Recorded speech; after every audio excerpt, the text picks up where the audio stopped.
पता है ये नाम संकीर्तन की कितनी बड़ी महिमा है? सारंगपुर बालाजी सरकार की जय। सारंगपुर बालाजी सरकार कौन कौन गया है? कैसा चमत्कारी कलयुग में बालाजी का स्थान है ना? इस नाम संकीर्तन की महिमा बताता हूं मैं कलयुग में। ये जो सीता राम हनुमान हम यहाँ जप रहे हैं, शास्त्रों में ऐसा लिखा है कि कथा का सार ही एक ही है। कथा चाहे एक दिन की हो, एक महीने की हो, एक घंटे की हो, पर जो कथा का मूल सार है वो शास्त्रों में बताया है नाम संकीर्तन को। और ये एक महामंत्र है। सीता राम हनुमान इस कलयुग का महामंत्र है। अब आप पूछोगे महामंत्र कैसे?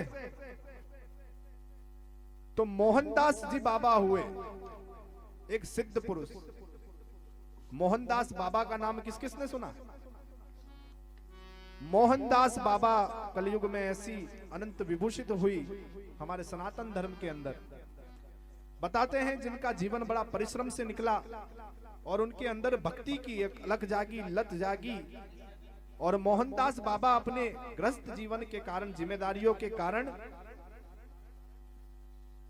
संसारिक चीजों को पूरी करते हुए संन्यास तौर पर शुरुआती रूपों में भक्ति जब नहीं कर पाए, तो जब वो खेती करते या कोई भी अपना काम करते,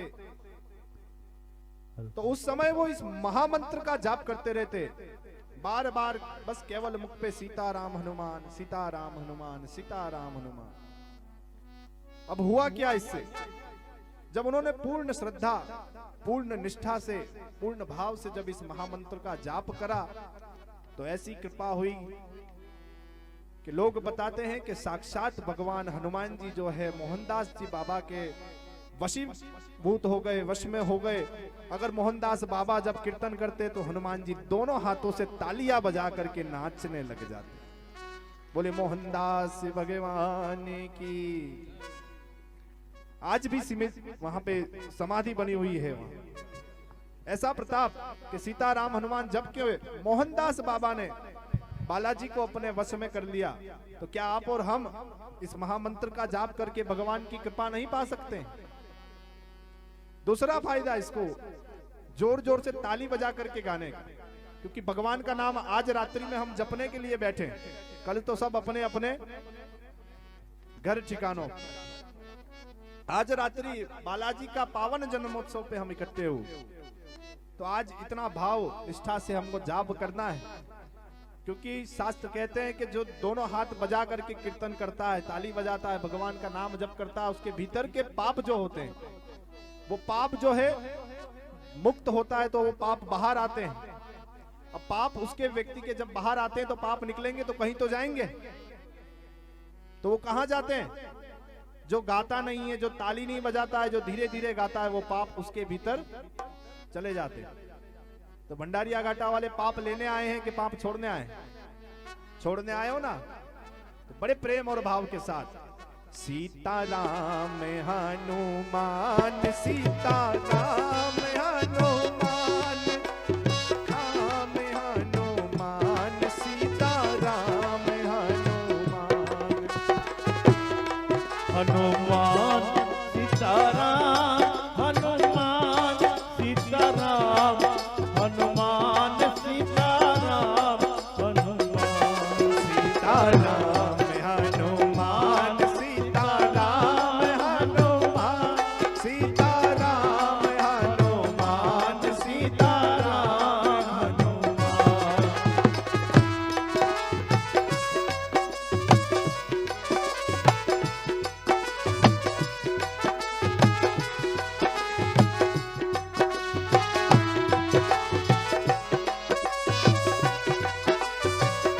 बोले बालाजी सरकार की।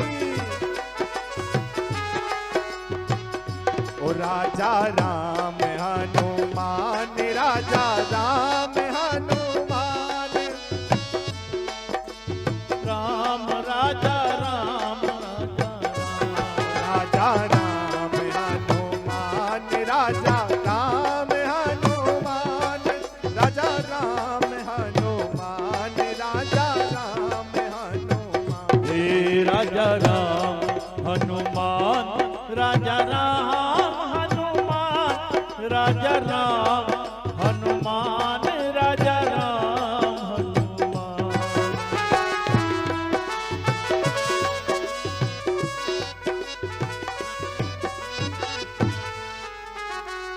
कितनी शक्ति है भक्ति में, ध्यान से सुनना।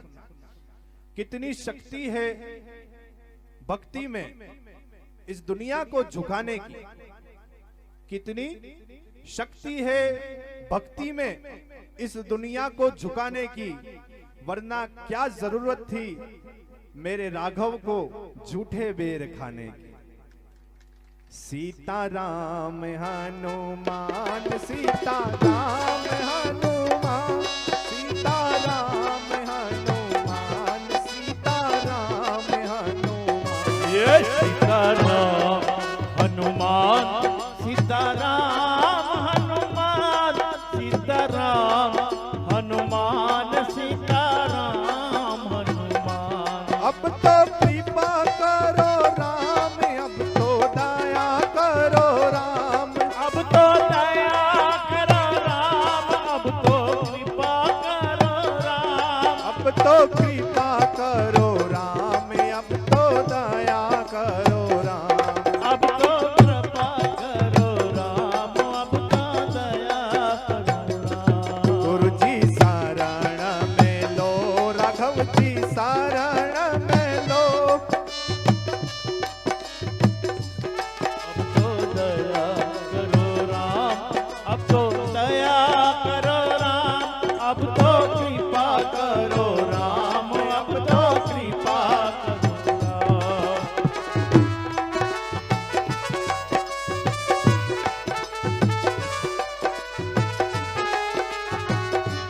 गुरु जी शरण में लो, राघव जी शरण में लो, गुरु जी शरण में लो, राघव जी शरण में लो, कि गुरुदेव शरण में लो, राघव शरण में लो, गुरुदेव शरण में लो, राघव जी शरण में लो। ओ मेरी डूबती नैया पार करो, ओ गुरु जी शरण में लो, राघव जी शरण में लो, राघव जी शरण में लो, राघव जी शरण में लो, गुरुदेव शरण में लो, गुरुदेव शरण में लो।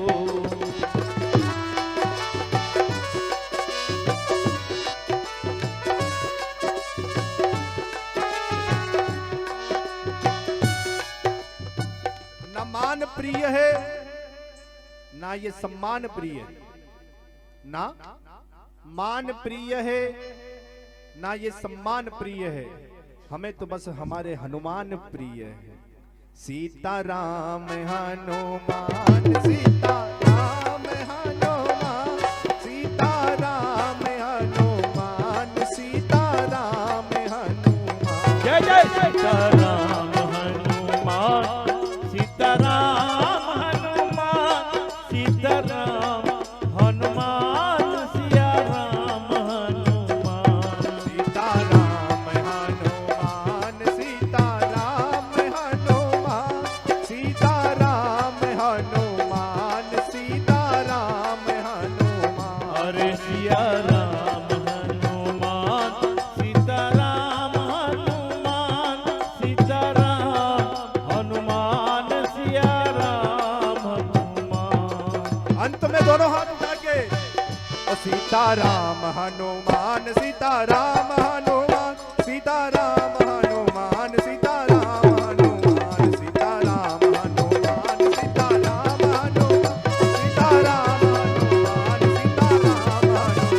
सीताराम हनुमान सीताराम हनुमान सीताराम हनुमान सीताराम हनुमान सिया राम हनुमान। ओ हम तो बालाजी के बालाजी हमारे हैं, हम तो बालाजी के बालाजी हमारे हैं। हम तो बालाजी के बालाजी हमारे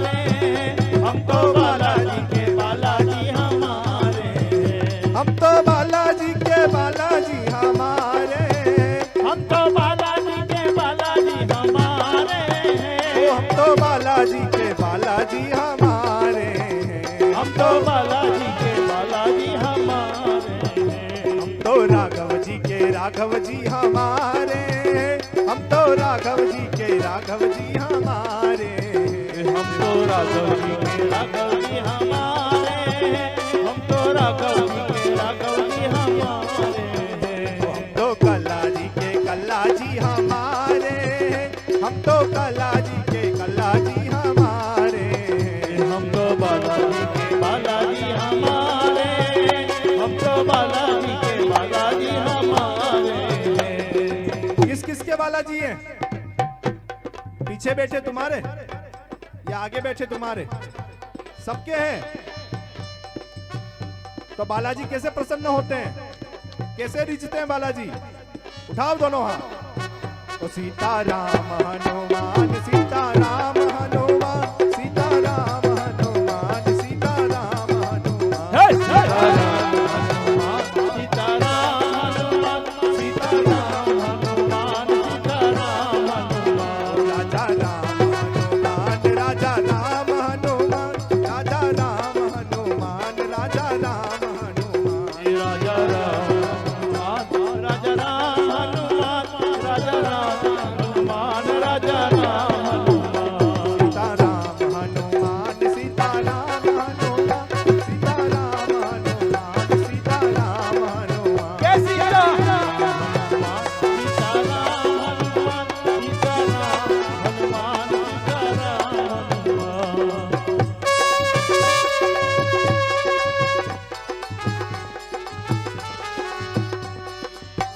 रामचंद्र भगवान की जय हो श्री बालाजी सरकार की जय हो जय जय श्री राम जय जय श्री राम जय जय श्री राम। जय जय श्री राम। आवाज वहां तक नहीं जा रही है हेलो हेलो हेलो हेलो। जहां तक जानी चाहिए। सभी हिंदू ही बैठे हो ना? एक आदि कोई बीच में तो नहीं आ गया? हो जाए फिर एक बार। जय जय श्री राम। जय जय श्री राम। अब आया ना आनंद? क्योंकि जो राम का नहीं वो किसी, जो राम का नहीं वो किसी। और इसमें हमने आजकल एक और जोड़ दिया। कई लोगों को, धर्म विरोधियों को मिर्ची भी लग जाती है इससे। हम ये तो था ही सही कि जो राम का नहीं वो किसी, हमने इसमें जोड़ा कि जो राम का नहीं, जो राम की यात्रा पे पत्थर मारे, जो राम का नहीं उसकी वाड़ी। तुम लोगों ने उठाई है, FIR हो तो तुम जानना। आज इस पावन अवसर पर अनंत बलवंत श्री हनुमंत लाल जी, श्री हनुमान जी सरकार का प्राकोत्सव, जन्मोत्सव हम सभी मनाने के लिए यहाँ एकत्रित हुए हैं। श्री भंडारिया बालाजी एक अद्भुत ऐसा स्थान इस वागड़ क्षेत्र के अंदर, इनकी कृपा का ऐसा प्रभाव कि साक्षात चमत्कार यहाँ पे देखने को मिलते हैं। आप सभी जानते हैं कि ये जो पूरी नई बस्तियां बसी है या नई कॉलोनी बसी है, ये हनुमान जी का स्थान बहुत ही प्राचीन है और लगभग शहर डूंगरपुर शहर के सबसे बड़े हनुमान जी महाराज हैं। हम यहाँ पे जानते नहीं थे कि ये स्थान है, पर आज से 5 वर्ष पूर्व लगभग 2 स्थान है इस वागड़ क्षेत्र के। ऐसा आज पहली बार कथा में हम आपको बता रहे हैं कि 2 स्थान ऐसे, क्योंकि शास्त्र में भी लिखा गया दक्षिणे पूज भैरव और उत्तरे हनुमान, दोनों जगदम्बा के लाडले, एक रुद्र और एक अति बलवान। बोलिए भैरव जी महाराज की जय हो। पवन सुत हनुमान की। कलयुग के अंदर आज जो हाजिर देव, साक्षात देव जो इस पृथ्वी पर मौजूद है, ऐसे श्री हनुमान जी महाराज, जिनकी उत्तर दिशा के अंदर हम सभी आह्वान पूजन करते हैं और दक्षिण दिशा में श्री भैरव जी सरकार का, दोनों ही महादेव शिव के अवतार। आज हम कथा के लिए आ रहे थे तो एक व्यक्ति बोल रहा था कि महाराज जी महादेव जी के 11वें अवतार के रूप में बालाजी हुए। तो हमने कहा कि 11वें अवतार तो हमें पता नहीं, पर हमें तो ऐसा गुरु प्रेरणा कहती, हमारी बुद्धि तो ऐसा कहती कि महादेव जी के 11 अवतार ही श्री हनुमान जी महाराज है। बोले बालाजी सरकार की। तो ऐसा कलयुग के अंदर भगवान हनुमान जी का ऐसा प्रताप, श्री भंडारिया बालाजी, ये स्थान एक अद्भुत महिमा के साथ परिपूर्ण है। यहाँ पे आज से 5 वर्ष पूर्व लगभग, इनसे पहले जो है हम दक्षिण में भैरव जी से जुड़े, क्योंकि कलाजी राठौड़ जो हमारे ही क्षेत्र के एक वीर पुरुष लोक देवता कलयुग के अंदर जिनकी शक्ति का डंका बजता है, उनके गुरु भैरवनाथ हुए और उन्होंने जीवन में इष्ट रूप में श्री बालाजी सरकार हनुमान जी महाराज की पूजा करी। तो प्रथम दक्षिण में हमको सिंटेक्स के पीछे की तरफ जो शमशान का रास्ता है, वहां पे स्वयंभू कटारिया भैरव का हमको आज से 5 वर्ष पूर्व सपने के अंदर दर्शन हुआ। हमारा कोई जुड़ाव नहीं था वहां, और वो शायद डूंगरपुर खटिक समाज के कुल देवता के रूप में भी पूजाए जाते हैं, और ऐसे कहा थे कि स्वयं शिव के रूप में शिवलिंग का उनका स्वरूप है। और अपने आप स्वप्न के अंदर हमको एक दिन ऐसा दर्शन हुआ कि कोई भैरव जी का स्थान है, पास में शमशान भूमि और एक तरफ कब्रिस्तान है और बीच में भैरव है, और वहां पे हम सेवा कर रहे हैं ऐसा प्रतीत हुआ। और उन भैरव जी का उसके बाद कभी आभास नहीं हुआ, कई समय थोड़ा बीता। उसके बाद एक दिन सिंटेक्स पे हम अचानक किसी कार्यक्रम के लिए जा रहे थे और पेट्रोल भराने के लिए गए, तो उस कार्यक्रम के लिए फोन आया कि थोड़ा विलंब है। तो एक जो सीमेंट का जो सीसी रोड जा रहा है, देखा होगा आप सबने, वहां पे हमारे मन ऐसा हुआ कि ये रोड कहाँ जा रहा है, आज तक हम गए नहीं है। तो जब उसके ऊपर हम गए अंत में, तो वो रोड एक शमशान भूमि पे जाकर के अंत हो गया। और वहां से जब हम अंदर की ओर मुड़े तो एक ध्वजा दिखी दूर से, तो ऐसा लगा कोई महादेव जी का स्थान है। तो हम दर्शन के लिए वहां गए, जैसे ही तब जो है भैरव जी का दर्शन हुआ, और तुरंत प्रतीत हुआ कि वो ये वही भैरव जी हैं जो स्वप्न के अंदर दर्शन दिए थे। तो उस दिन से उनकी सेवा पकड़ी। बोले कटारिया भैरव सरकार की। और 6 मास का भी समय नहीं हुआ, जब दक्षिण में भैरव प्राप्त हुए, तो अचानक एक दिन भैरव जी की सेवा रात्रि में करके, और हम यहाँ पे आ रहे थे जब ये नई नई बस्तियां बस रही थी, कुछ मकान बने थे, बाकी तो जंगल का एरिया था सारा। और एकदम यहाँ पे ये स्थान दिखा, यहाँ भी पहली बार आए, देखा, और जैसे ही दर्शन किया तो मन बिल्कुल तृप्त हो गया, क्योंकि इतनी बड़ी विशाल बालाजी सरकार की मूर्ति, और ऐसी लगन लगी जिनसे कि यहाँ पर भी फिर अपना डेरा बन गया। और फिर कुछ समय बाद हमारा जुड़ा हुआ यहाँ के जो देखरेख करता है, जो संरक्षक है इस मंदिर के, जिनका पूरा परिवार यहाँ भंडारिया बालाजी की सेवा में लगा रहता है, ये ग्रामवासी भी। और सबसे प्रमुख हमारे इनकी करबद्ध तालियों से एक बार आप स्वागत करें, इसे हमारे नवला भाई से हमारा संपर्क हुआ, और इन्होंने बताया यहाँ के स्थान के बारे में। उस दिन से हमने यहाँ पे सेवा प्रारंभ करी, भगवान का वागा करना प्रारंभ किया। और 5 साल पहले से हम यहाँ से जुड़े हुए। अब कुछ लोग जो कहेंगे कि हम तो आपको जानते नहीं महाराज जी, देखा नहीं हमने, तो हमारा काम थोड़ा सा उल्टा है। तुम लोग जब सोते हो तब हमारा जागने का समय होता है। कई लोग न जो यहाँ पे रहते, देखा होगा एक लाल गाड़ी रात्रि में आती, कितने लोगों ने देखा? हाँ, वो बत्ती हमारी ही है सारी। रात्रि के अंदर हम आते हैं, क्योंकि पूरे दिन तो हम भी वहां पे शिवाजी नगर मंदिर पे सेवा में रहते हैं। तो रात्रि के अंदर सत्संग का बड़ा आनंद आता है, क्योंकि एकांतवास हो जाता है, चहल पहल गाड़ियों की बंद हो जाती है, तो सेवा में ध्यान में आनंद आता है। तो रात्रि में हम आते और सेवा करते। मंगलवार के दिन वागा करवाते एक ब्राह्मण से, और बड़ी आनंद से दोनों दक्षिण भैरव और उत्तर हनुमान जी की पूजा सेवा अर्चना करते। और हमारी जिंदगी में उसका ऐसा प्रताप हुआ कि तब हमारा जो है स्थान एक मात्र 10 बाय 10 के कमरे में लगता था, हाउसिंग बोर्ड के मकान में। और इन दोनों की कृपा से और कलाजी राठौड़ की असीम कृपा से आज श्री ओम कल्याण गात्रोड़ धाम शिवाजी नगर का एक परिपूर्ण स्थान बना। और राजस्थान तो राजस्थान, चेन्नई में, मद्रास, चेन्नई, बेंगलोर, कर्नाटक में मालिक श्री की महिमा पहुंच गई। तो ऐसा प्रताप यहाँ भंडारिया बालाजी का है। ऐसी अद्भुत महिमा है। अभी चंद दिन पूर्व हमारे भारत का जो एक और नाम रोशन कर रहे हैं हमारे युवा उभरते संत पंडित श्री धीरेन्द्र कृष्ण शास्त्री जी महाराज, श्री बागेश्वर धाम सरकार के नाम से प्रमुख। बोले बागेश्वर धाम सरकार की। ऐसे हमारे युवा संत जो भारत को सनातन का झंडा लेके निकले हैं, उनका एक आयोजन हमारी मेवाड़ की भूमि में हुआ। ये भंडारिया बालाजी की मैं महिमा बता रहा हूं। तो उनका आगमन हुआ तो लगभग 2 से 2.5 लाख लोगों का वहां उदयपुर में मेवाड़ में जमावड़ा हुआ। और अच्छे हमने जब संपर्क किया तो पता चला कि वहां के प्रतिष्ठित कई पदाधिकारी, व्यक्ति, नेता, सब लोग जो नीचे बैठे हुए थे, मंच तक किसी को जो है जाने की अनुमति नहीं थी, क्योंकि कार्यक्रम की सुरक्षा इतनी थी। हम यहाँ से निकले, 4-5 हमारे भी शिष्य हमारे साथ में थे, और ठाकुर जी कलाजी महाराज की एक छवि और एक सनातनी परंपरा के अनुसार केसरिया अंग वस्त्र हम उनके लिए लेके निकले। तो यहाँ से सब जितनी बार भी गए, जहां जहां लोगों ने पूछा कहाँ जा रहे, तो हमने कहा आज इस कार्यक्रम में जा रहे हैं। तो लोगों ने कहा वहां तो जो है गेट तक भी पहुंचना असंभव बता रहे हैं, इतनी बैरिगेटिंग है, इतना प्रशासन है, इतना शासन है।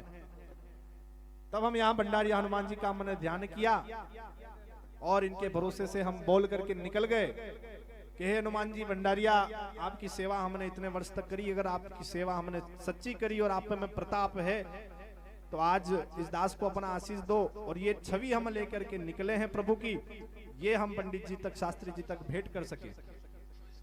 और आप यकीन नहीं करेंगे, सब हम वहां गए, बड़े बड़े लोग जब वहां नीचे बैठे हुए थे, भंडारिया बालाजी ने ऐसी पूछ घुमाई कि सीधा बागेश्वर बालाजी तक हमारा संपर्क हुआ और उनको हाथ तक छवि दे के केसरिया अंग वस्त्र पहना करके हम बोले भंडारिया हनुमान जी महाराज की। ऐसा कलयुग के अंदर हनुमान जी का प्रताप है। और आज ऐसे हनुमान जी का आज हम प्राकोत्सव जन्मोत्सव मना रहे हैं। मैं निवेदन करूंगा कि ये बच्चे जिनके उपद्रव कर रहे हैं, इनको आप लोग थोड़ा बैठा दीजिए ताकि सभी कथा का लाभ सुने। बच्चों को बैठा दीजिए ताकि सभी को आनंद आए। बच्चे लोग सब बैठ जाओ, बैठ के सुनोगे, शांति से सबको प्रसाद मिलेगा, चॉकलेट मिलेगी। वरना ये चमीठा भी मैं साथ में लेकर के आया। हाँ, आजकल अब सनातन को दोनों की जरूरत है कि नहीं? भजने के लिए ये माला और कोई धर्म विरोधी आ जाए तो ये भाला, दोनों की जरूरत। बोले सत्य सनातन धर्म की। तो ऐसा कलयुग के अंदर हनुमान जी की महिमा है। कई लोग हम बोलते थे पहले बचपन से सुनते आ रहे हनुमान जयंती, तो अब वो सुधार आया और ज्ञान वर्ष सभी संतों की कृपा से पता पड़ा कि ये तो हनुमान जी का जन्मोत्सव है, प्राकोत्सव है। तो इसलिए आप सभी भी आज हनुमान जन्मोत्सव के उद्बोधन से आज के दिन को हम मनाएं। तो ऐसे दिन पे हम इकट्ठे हो रहे हैं, तो ये हम सभी का सौभाग्य है कि ये कार्यक्रम तय हुआ। ये कार्यक्रम की कोई रूपरेखा नहीं थी, ना भजन संध्या की, ना सत्संग की, केवल पूजन अर्चन करना था। पर पता नहीं कैसे बालाजी की ऐसी प्रेरणा लग गई और हमारा विचार हुआ कि कोई बात नहीं, हम 5 लोग यहाँ नीचे बैठ के जाजम बिठा के हनुमान चालीसा का पाठ करेंगे। तो उसके लिए जब आए नवला भाई से मिले तो यहाँ की पूरी टीम, हमारे झाला जी और हमारे गर्वित भैया वैष्णव जी और इनकी पूरी टीम, नवला भाई की पूरी टीम मिली और बालाजी ने पता नहीं ऐसी प्रेरणा सी दे दी। नवरात्रि की अष्टमी पूर्ण करके हम उठे ही थे और पता नहीं एक के बाद एक कारवां यहाँ का, इस कॉलोनी का इतना प्रेम मिलता गया कि जो जाजम पे बैठ के हम केवल मात्र हनुमान चालीसा का पाठ करने भर का सोच रहे थे, पर आज कृपा बालाजी की ऐसी हुई कि ये पंडाल बन गया, भजन संध्या व कथा का भी कार्यक्रम अपने आप तय हो गया। बोलिए बालाजी सरकार की। और आज ऐसा सौभाग्य है इस दास का कि कथा का जो हनुमत कथा का सार, क्योंकि कथा तो बहुत लंबी हनुमान जी की कलयुग में ऐसी कि जितने दिन साल भी करो उनकी महिमा और चमत्कारों का कोई बखान नहीं, उनकी कथा का पूर्ण बखान करना ही असंभव है। ऐसे हमारे श्री हनुमान जी महाराज है। पर एक सार के रूप में इस दास को प्रथम बार मंच से ये कथा कहने का अवसर भी इन भंडारिया बालाजी सरकार के ही प्रांगण में मिल रहा है। बोले भंडारिया बालाजी सरकार की। तो ऐसे हनुमान जी का आज हम सभी जन्मोत्सव मना रहे हैं। तो जैसा मैंने बताया कि शंकर जी के अवतार,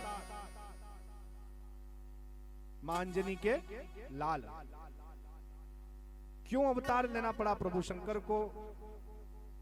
हम सभी जानते हैं कि जब जब धर्म सृष्टि पर संकट में आता है, जब खतरा बढ़ता है, तब प्रभु अवतार लेते हैं, लीला करते हैं, कृपा करते हैं। जब रावण का अभिमान और संकट इस धरा पर बढ़ा, जब धर्म की हानि हुई, तो भगवान राघव के रूप में भगवान विष्णु ने अवतार प्रकट किया। तो इस संसार को, इस जगत को अभिमान रहित होने का, घमंड का नाश होने का संदेश मिला कि रावण कितना विद्वान था। जगत में सबसे बड़ा पंडित, शंकर जी का सबसे बड़ा भगत, शास्त्रों का, वेदों का ज्ञाता, पर अभिमान करने पर और चरित्र गिराने पर। बड़ी सुंदर इस कथा से हमें प्रेरणा मिलती है, संदेश मिलता है कि जब भगवान राम की और रावण की हम तुलना करें तो शक्ति के अंदर रावण अत्यधिक, बल के अंदर अत्यधिक, धन भगवान से ज्यादा। भगवान जब 14 वर्ष का वनवास भोग रहे थे और वो अपनी सोने की लंका में रह रहे, भक्ति में भगवान राघव जी से बड़ा शंकर जी का ऐसा भक्त कि सर काट काट करके चढ़ा देता था। स्वयं जिसको रावण नाम शंकर जी ने दिया, रावण का नाम रावण शंकर जी ने दिया, दशानंद नाम था। तो भक्ति के अंदर बड़ा, सेना के अंदर बड़ा, सेना का बल ज्यादा अधिक। भगवान के पास वानरों की सेना, कपि सेना, और उसके पास मायावी राक्षसों की सेना। पर फिर भी अंत में आप जब कथा सुनेंगे, देखेंगे, रामायण पढ़ेंगे तो सार क्या निकलता है कि रावण का वध हुआ, रावण को मरना पड़ा। क्यों? क्योंकि भगवान राघव जो है चरित्र में बड़े थे और रावण चरित्र में घटित था। बोले सियावर रामचंद्र भगवान की। हमें यही संदेश मिलता है इस पूर्ण राम कथा से कि जो व्यक्ति कितना भी धनवान हो, बलवान हो, बुद्धिमान हो, पर यदि चरित्र का हनन किया और अभिमान जिस व्यक्ति में बड़ा, उसका पतन निश्चित। तो जब संसार को ऐसी लीला दिखाने के लिए भगवान ने रूप धरा, तब भगवान शंकर, देवादिदेव महादेव,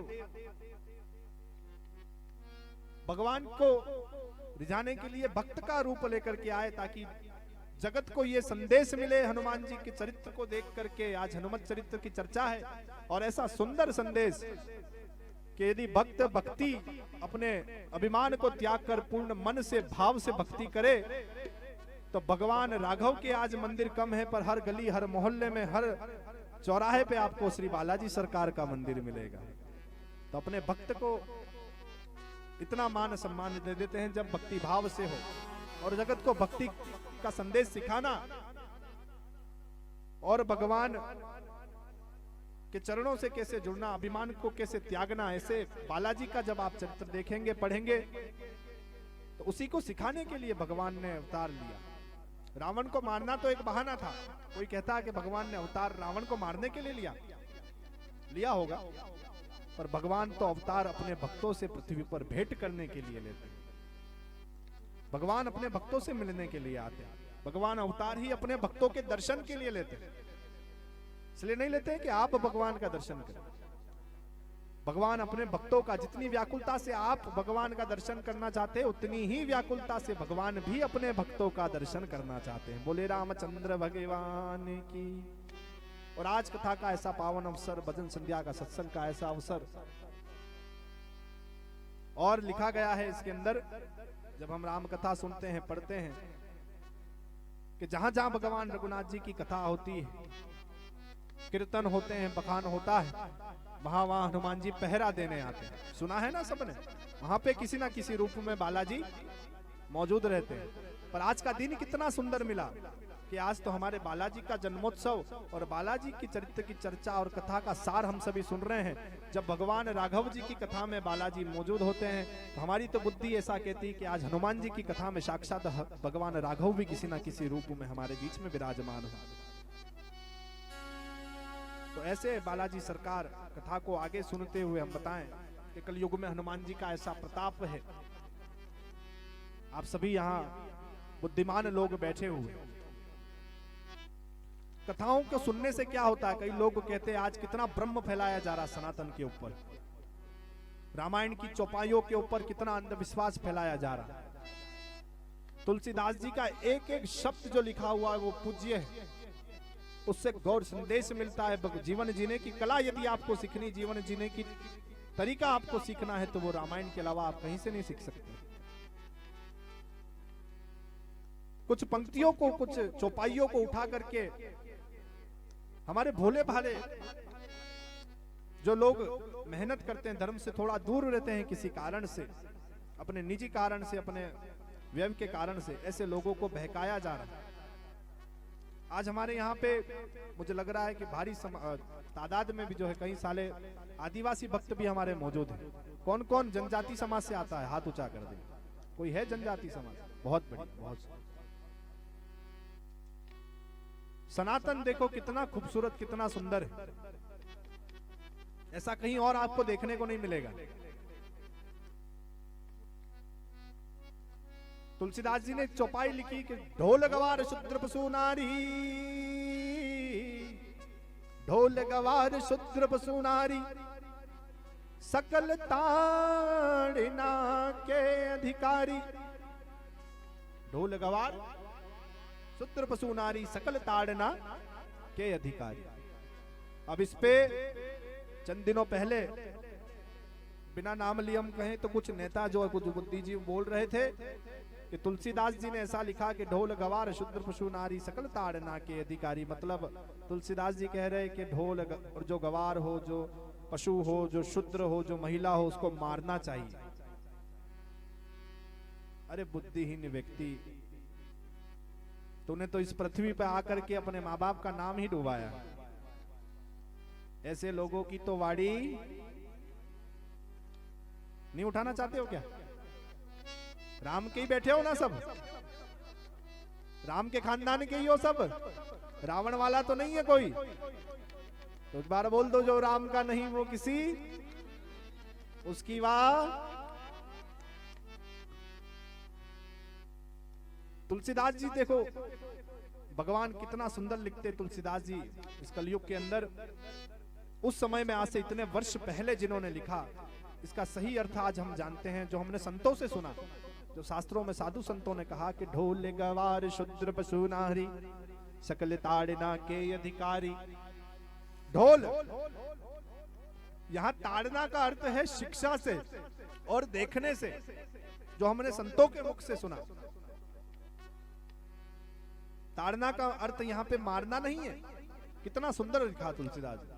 ढोल जो है उसे जब तक आप बजाना नहीं सीखोगे, उसकी शिक्षा नहीं लोगे, तो क्या अच्छा सुर में ढोल बजा पाओगे?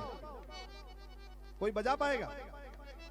आज हमारे यहाँ पे सभी लक्ष्मीकांत जी जेठवा बैठे हुए हैं, वागड़ के सबसे प्रसिद्ध भजन गायक। एक बार जोरदार तालियां बजा के स्वागत। ओम प्रकाश जी जेठवा, हमारे नगीन भाई, हमारे रवि भैया, पूरी टीम जो है, आज इन्होंने वर्षों वर्ष तक जेठवा जी आपने संगीत सीखा, तब आज ये प्रस्तुत कर रहे हैं।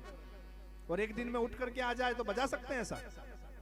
तो ढोल की शिक्षा जब तक बजाने की नहीं लोगे और देख करके जब तक आप नहीं बजाओगे, तब तक अच्छा। द्वितीय आया गवार, ढोल गवार। जो व्यक्ति, गवार मतलब पढ़ा लिखा नहीं होता है, जिसमें ज्ञान नहीं होता है, जो कुछ सीखा नहीं होता है, ऐसे व्यक्ति को हम बोलते हैं गवार। कई बार माँ बाप भी गुस्से में कह देते हैं अपने बच्चों को, गवार का गवार रह क्यों, आ तो गवारस रेवेल। तो गवार को जब तक शिक्षा नहीं मिलेगी, उसकी देख रेख नहीं होगी, तब तक वो जो है योग्य नहीं बन पाएगा, समझदार नहीं बन पाएगा।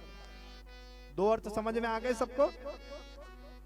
ढोल गवार शूद्र। शूद्र मतलब क्या होता है? शूद्र मतलब यहां कोई जाति नहीं है। शूद्र मतलब शास्त्रों में बताया गया सेवक। अब हर व्यक्ति के अंदर चारों वर्ण मौजूद है। शास्त्रों में सभी का वर्णन है, भुजा के अंदर क्षत्रिय है, हृदय में ब्राह्मण है, इस प्रकार से सभी का चारों वर्ण अंदर है। और शूद्र मतलब सेवक। आप में से सभी लोग अपने माँ बाप की सेवा करते हैं, हम अपने माँ बाप की सेवा करते हैं, भगवान की सेवा करते हैं, अपने से बड़े बुजुर्गों की सेवा करते हैं। अभी ये दोनों भैया यहाँ बांट करके फलार जैसा कुछ बांट रहे हैं, ये क्या कर रहे हैं? सेवा कर रहे हैं। तो ये भी अभी एक शूद्र है, हम भी शूद्र हैं। क्यों? हम कथा करके भगवान की सेवा कर रहे हैं। ये भी शूद्र है, आप सुन करके भगवान की सेवा कर रहे हैं। तो सभी के अंदर वर्ण मौजूद है। तो शूद्र यानी सेवक, जो सेवा करता है। यदि उसको सही सेवा नहीं बताई गई तो वो सेवा में पाप कर देगा, अपराध कर देगा।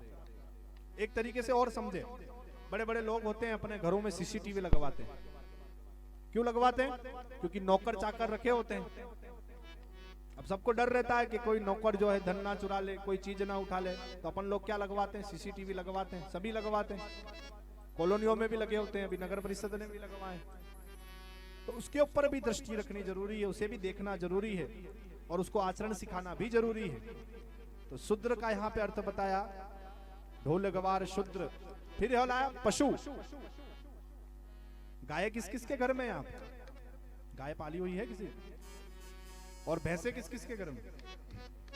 एक बार भैंस वाले गाय वालों के लिए जोरदार ताली बजा दो। ताली क्या बजा रहे हो? तुम भी रखो, गाय की सेवा करो।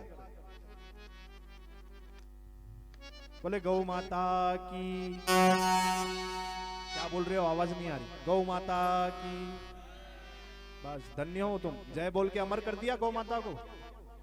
आज का युग ऐसा है कि गौ माता की जय के साथ साथ हमें नारा देना पड़ेगा और करना भी पड़ेगा। गौ माता की सेवा हो, गौ माता की रक्षा हो, गौ हत्या बंद हो।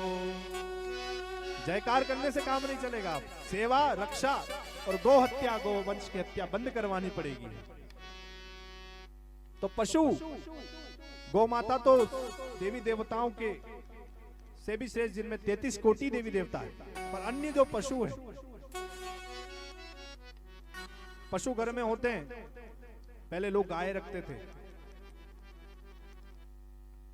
पर आजकल तो सिस्टम थोड़ा बदल गया है। जैसे जैसे मॉडर्न हो गए, गाय तो घर से निकल गई और श्वान हमने पालने घर में शुरू किए। श्वान पालते हम, बिल्ली पाल लेते कई लोग, और तोता भी पाल लेते कई, अनेक पक्षी भी पालते। तो जो श्वान मतलब कुत्ता, कुत्ते भी देखो दो प्रकार के होते हैं। कुत्ता डीओजी डॉग, एक होता है पालतू जिसको हम घर में पालते हैं, और एक होता है फालतू जो अन्य सड़कों पे घूमते रहते हैं। अब पालतू और फालतू में क्या अंतर है? पालतू जो होगा उसके गले में पट्टा होगा, उसको दोनों समय तीनों समय भोजन घर में बढ़िया मिलेगा, ठाट से रहेगा। बीमार हुआ तो उसका मालिक इलाज भी करवाएगा, घुमाने भी सुबह शाम ले जाएगा, लाड़ भी करेगा, उसको दुलार भी करेगा। और फालतू के कोई ठिकाने एक समय के भोजन के भी है नहीं। तो पालतू की क्या पहचान है? पालतू के गले में क्या है? पट्टा। अब हम भी जो है बालाजी के और राघव जी के पालतू बने रहना चाहते हैं। तो हम भी आज क्या पहन के आए गले में? ये हमारा पट्टा है, ये प्रमाण है हमारा कि हम इनके पालतू हैं। तो कोई संकट आएगा तो बचाएगा कौन? मालिक। लाड़ भी करेंगे, दुलार भी करेंगे। तो ये पहचान है हर सनातनी के गले में होनी चाहिए। अपने आराध्य की, महादेव को मानते तो रुद्राक्ष पहनो, ठाकुर को मानते हो तो तुलसी पहनो, पर गुरु दीक्षा लो, कंठी माला ग्रहण करो, क्योंकि सनातनी हिंदुओं की पहचान ही यही है कि मुख गले में जो है कंठी माला, मस्तक पर तिलक, हाथ में कलावा और मुख पर राम का नाम हो, यही सच्चे सनातनी की पहचान है। बोले सत्य सनातन धर्म की। अगर गले में पट्टा होगा तो अपने मालिक राघव जी बालाजी जो है हर संकट के आगे संकट मोचन बन करके खड़े रहेंगे। और गले में पट्टा नहीं होगा तो फालतू की तरह घूमना पड़ेगा, किसी संकट में रक्षा नहीं होगी। विवाह हो जाता, शादी हो जाती है तो स्त्रियां मांग भरती है। मांग क्यों भरती है? मांग ताकि पता चल जाए कि ये प्लॉट रजिस्टर्ड है। विनोद की चर्चा है ये तो, ताकि पता चले विवाहित स्त्री है ये, पतिव्रता धर्म को निभाने वाली, हाथों में जो है चूड़ियां, श्रृंगार, माथे के ऊपर जो है सिंदूर लगा हुआ अपने सुहाग के नाम। वैसे ही हम सनातनी हैं, हमें भी राघव जी के नाम का, बालाजी के नाम का सिंदूर लगाना चाहिए। हमारा सिंदूर क्या है? यही मस्तक पर जो तिलक है। कई भाई बहन यहाँ पे बैठे हुए मैं देख रहा हूँ, लगभग जो लोग बैठे हुए सभी के माथे यहाँ पे कोरे हैं। आप अन्यों को देखो, 5 साल का बच्चा भी होगा तो अपने मजहब की यहाँ मजहब शब्द इसलिए उपयोग कर रहा हूं क्योंकि धर्म तो केवल सनातन है, बाकी सब मजहब और पंथ हैं। तो अपने मजहब की उसको जो है स्तुति याद होगी, वो अपना पहनावा पहनेगा और माथे पे जो रखता है वो रखेगा वो। पर आपके बच्चे आज तिलक लगाना बंद कर दिया। अगर ऐसा ही रहा तो बहुत बड़ा संकट आप लोगों पे आएगा। क्यों आएगा? क्योंकि आप सबने अधिकतर बच्चों के एडमिशन करवा दिए हैं फलाना पैट्रिक ढिकना ठिकाने पे। अब वहां तुम लोग बच्चों को, छोटे छोटे बच्चे जो अभी नींव है इस समाज की, सनातन की, उनको भेजते हो लाखों रुपया फीस भरते हो, डोनेशन दे दे करके मिशनरियों के स्कूल में तुम लोग भेज दे अपने बच्चों को। और वो वहां जाते ही उसको पहली चीज सिखाई जाती है, गुड मॉर्निंग डैड। जीते जी बाप ने तो मार दी, तो डैड कह दियो ने। हा? और जन्म देने वाली माँ को उन्होंने बनवा दिया मॉम। छोटा बच्चा क्या कहता है? Yes mom, yes dad. तब जीते जी बाप को मार दिया और माँ को बना दिया मॉम का पुतला। और बड़ी गंभीरता से सुनना, देखिए एक होता है आतंकवाद। आज भजन हम सुनेंगे, पर यह बिंदु मैं क्यों केंद्रित करना चाहता हूं, क्योंकि आपकी नींव, आपके सभी के घरों में बच्चे होंगे। पर क्यों शिक्षा के ऊपर हम बार बार प्रश्न उठाते हैं? क्यों विरोध सहते हैं लोगों का? क्योंकि शिक्षा एक ऐसी चीज है जो संस्कार निर्माण करती है। आप विद्या को भी हम मंदिर कहते हैं, विद्यालय कहते हैं, मंदिर से उसकी तुलना करते हैं। जब आपके बच्चों को आप ऐसे अंग्रेजी प्रभाव के स्कूलों में रखते हैं और वहां पे उनके संस्कार पाश्चात्य संस्कृति के संस्कारों से उनको सिखाए जाते हैं शिक्षकों के द्वारा। और तेजी से तादाद ऐसे विद्यालयों की हमारे भारत में, हमारे क्षेत्र में, हमारे वागड़ में भी बढ़ती जा रही है। अंग्रेजी सिखाना, मॉडर्न बनाना बुरी बात नहीं है। अंग्रेजी भाषा ज्ञान के लिए सिखाना बहुत अच्छी बात है। पर उन पाश्चात्य संस्कृति, जब एक और पूरी दुनिया, पूरी विश्व जो है भारत के संस्कार सीख रहा है, भारत की मर्यादा सीख रहा है, आज आपके और हमारे बच्चे इस पाश्चात्य संस्कृति की ओर भाग रहे हैं, तो बड़ी गंभीरता से हमें सोचना पड़ेगा। क्योंकि एक होता है आतंकवाद और एक होता है टेररिज्म और एक होता है कल्चर टेररिज्म, सांस्कृतिक आतंकवाद। आतंकवादी आ गए किसी जगह पे और 100 लोगों को मार दिया तो वो हो गया आतंकवाद। 100 लोग मर गए, उनके परिवार का और उनका नुकसान। पर सांस्कृतिक आतंकवाद, आपके बच्चों को विद्यालयों में जो आजकल तेजी से बढ़ाया जा रहा है, उनके संस्कारों पे प्रहार, वो भी एक आतंकवाद है। कि एक बच्चे के भी संस्कार मिट गए, अपने माता पिता को उसने चरण स्पर्श करना बंद करके हाथ मिलाना चालू कर दिया, तो उस परिवार की, उस पीढ़ी की सातों सात पुश्तें खाक हो जाएगी और वो परिवार त्रस्त हो जाएगा। वो अपने माँ बाप को निकाल देगा घर से, क्योंकि उसके पास उसके संस्कार नहीं है।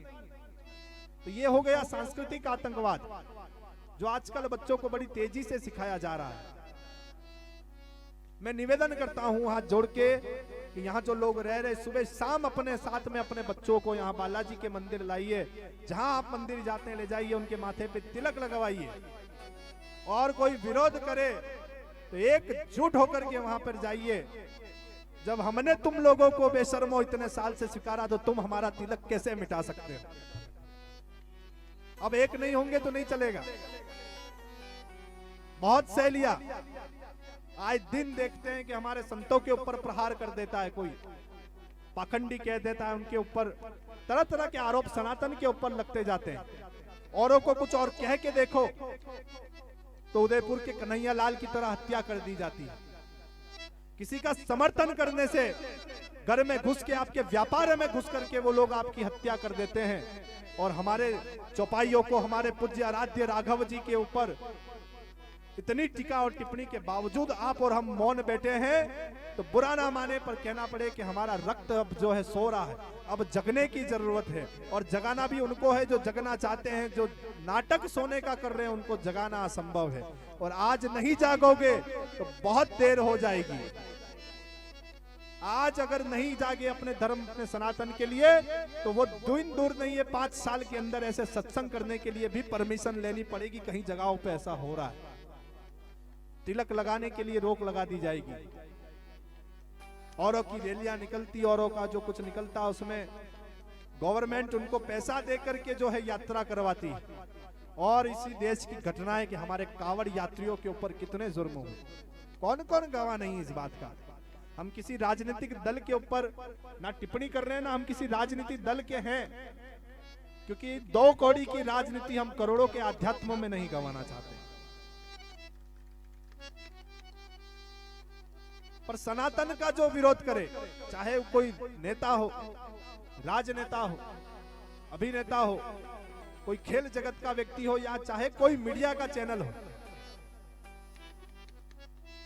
कुछ दिनों पहले ही एक मीडिया चैनल ने भी कहा कि विशेष महाराज जी ये जो है सनातन की न्यूज नहीं चलाते हैं, आपका जो कोई भी कार्यक्रम होता है तो बोलते मना करते हैं इसका। तो ऐसे मीडिया चैनल हो जो सनातन के बारे में गलत दिखाते हो, ऐसे अखबार हो, तो अगर तुम सच्चे सनातनी हो, चाहे कोई भी व्यक्ति ऐसा, कोई संत भी क्यों ना हो, ऐसा कोई कथावाचक भी क्यों ना हो, भले चाहे हम क्यों ना हो, जो सनातन का विरोध करे ऐसे व्यक्ति का आप लोग पूर्ण बहिष्कार कर दीजिए। जब आप लोगों ने माया नगरी के उन कलाकारों का बहिष्कार किया तो आज मंदिरों पे दौड़ने लगे और साधु संतों के चरण पकड़ने लगे, अपनी पिक्चर को चलवाने के लिए मन्नतें मांगने लगे। ये सनातन की शक्ति है, ये हमारी एकता की शक्ति है। तो मैं निवेदन करूंगा कि अपने बच्चों को भले ही तुम लोग बहुत पढ़ाओ, बहुत लिखाओ, खूब श्रेष्ठ बनाओ, पर उनको रामायण से जोड़ के रखना, उनको हनुमान चालीसा का पाठ कराते रहना। क्योंकि जब वो पढ़ेगा कि नित्य उठत श्री रघुनाथा, माति पिता रे गुरुदेव चरणी नवाए माथा। कि रघुनाथ जी जब नित्य उठ करके सबसे पहला कार्य क्या करते थे, हमारे राघव जी अपने माता पिता और गुरु को साष्टांग दंडवत प्रणाम करते थे। जब बच्चा पढ़ेगा तो उसमें ऐसे संस्कार आएंगे और वो लोग भी, बच्चे भी तुम्हारे घर के अपने माँ बाप को प्रणाम करेंगे, हाथ मिला के गुड मॉर्निंग नहीं कहेंगे, राम राम कहेंगे, सीताराम कहेंगे। बहुत पढ़ाओ इन बच्चों को, पर संस्कार अपने देते रहो, अपने मंदिरों से जोड़ते रहो, अपने संतों के पास ले जाते रहो। तो पुनः इस चर्चा को करते हुए हम आते हैं ढोल गवार शूद्र पशु। पशु जिनको नहीं सिखाया गया, पशुओं को सिखाएंगे। कुत्ता भी नया लाते हैं तो 2 महीने उसको बताना पड़ता है कि घर से बाहर जाकर के मलमूत्र का त्याग करना है। पशु कोई भी लाए तो उसको सिखाना पड़ता है कि इस प्रकार से चारा लेना, इस प्रकार से खाना है, फिर वो धीरे धीरे सीखता है। तो पशु को भी यहाँ शिक्षा की बात कही तुलसीदास जी उस समय में, ऐसे श्रेष्ठ महान विभूति हमारे सनातन। और अंत में आया नारी।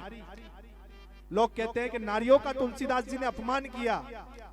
अरे कलबुहो, तुम क्या जानो तुलसीदास जी की महिमा, इस सनातन की महिमा। तुम्हें तो और देशों से फंडिंग हो रही है सब बोलने के लिए, पर अब ये तुम्हारा ढोंग हम चलने नहीं देंगे। अगर तुम खुली चुनौती से उतरे हो तो हम भी खुली चुनौती से गुरु जी की आज्ञा से उतरे कि 51 राम कथाएं निःशुल्क कर करके अपने सनातन का और अपने धर्म का ज्ञान लोगों को देंगे। और जब तक तुम्हारी वाड़ियां नहीं उठवा दी तब तक हम भी चैन से नहीं बैठेंगे।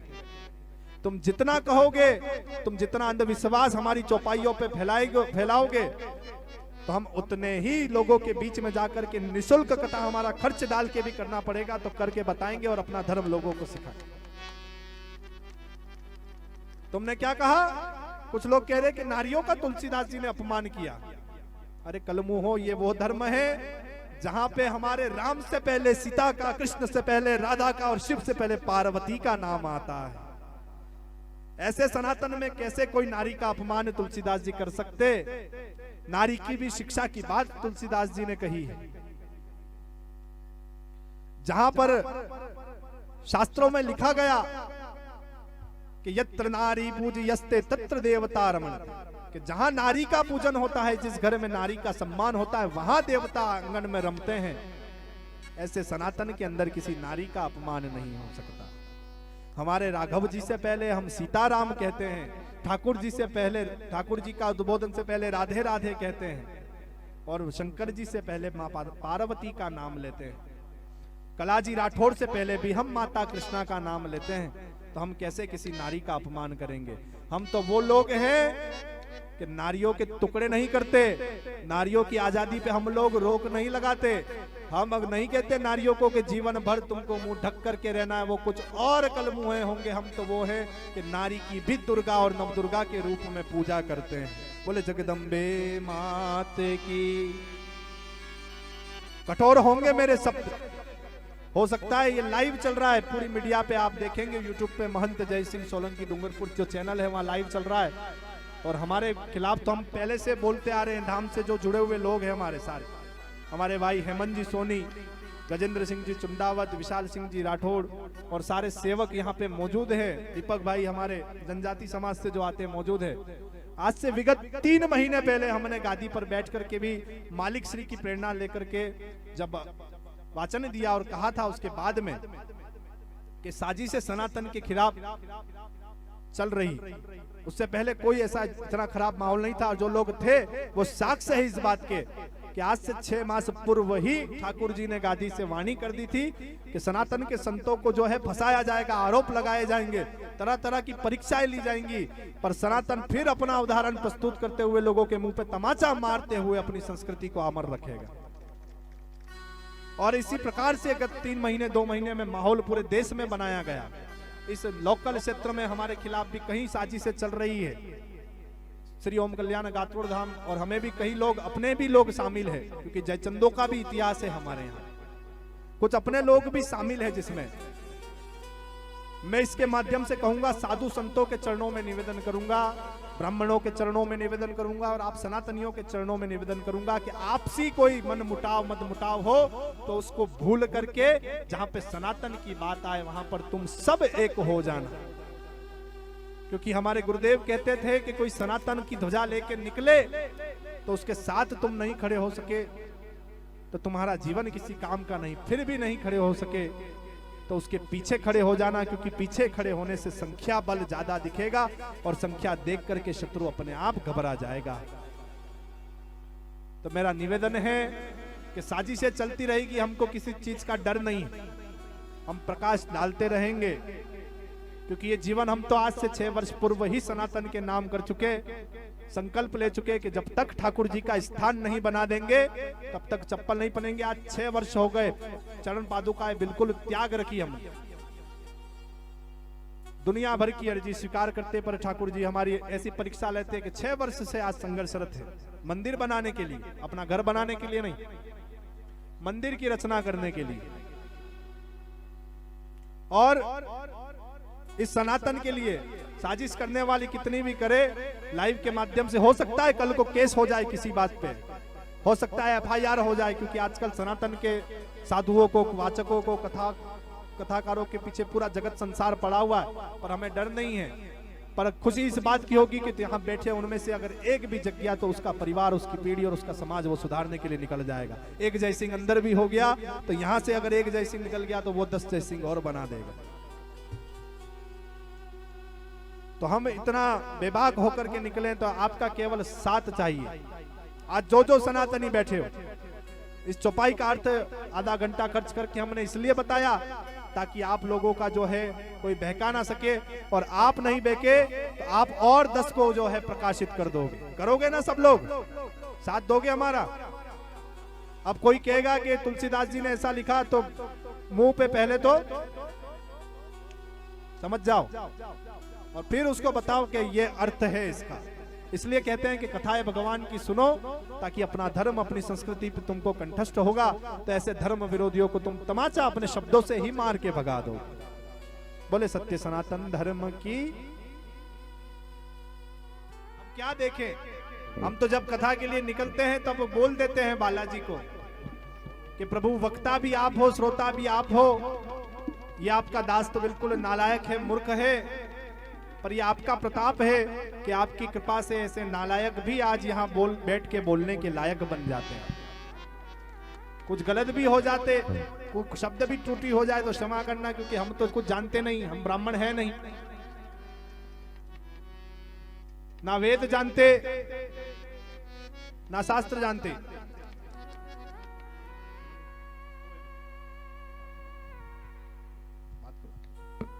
ना वेद जानते, ना शास्त्र जानते, ना हमने कोई शास्त्रों का अध्ययन किया।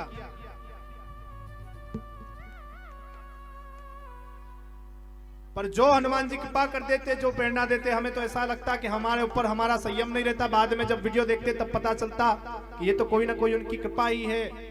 तो भी जो सोचा नहीं था, जो आता ही नहीं था, जिसका ज्ञान ही नहीं था, वो भी हनुमान जी बुलवा देते हैं। बोले पवन पुत्र हनुमान जी महाराज की।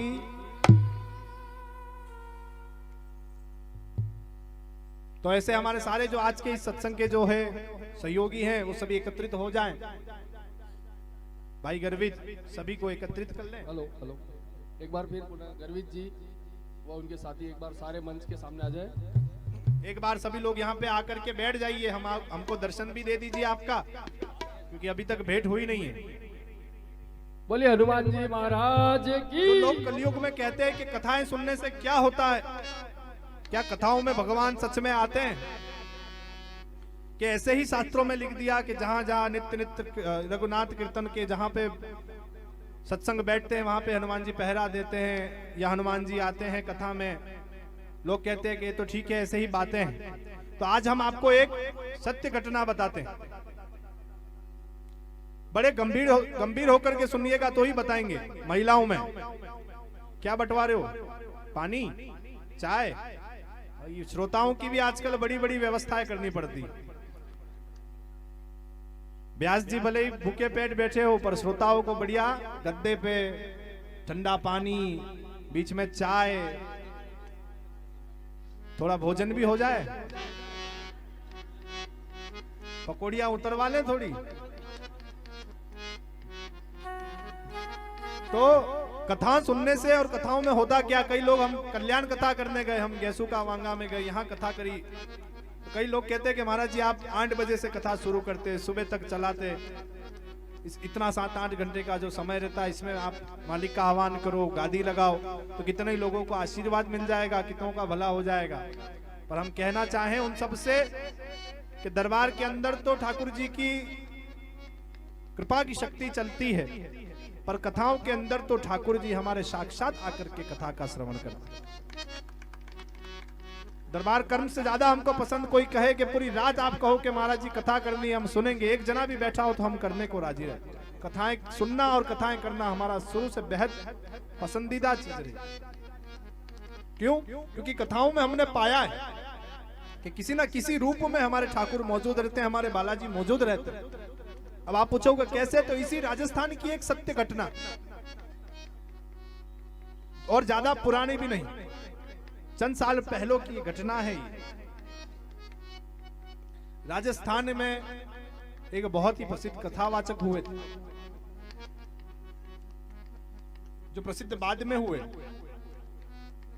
पर व्यास जी बहुत ही परिश्रमी परिवार से आते थे और भगवान की कथा करते थे, कथा वक्ता थे, कथा व्यास थे, और बहुत सुंदर भगवान की कथा भक्तों को सुनाते थे। अब व्यास जी हमेशा की तरह एक बार कथा के लिए गए और कथा प्रारंभ करी। तो उनकी एक बहुत ही सुंदर आदत थी, और वो आदत क्या थी कि जैसे ही वो कथा प्रारंभ करते थे तो उद्बोधन करते थे, आइए विराजिए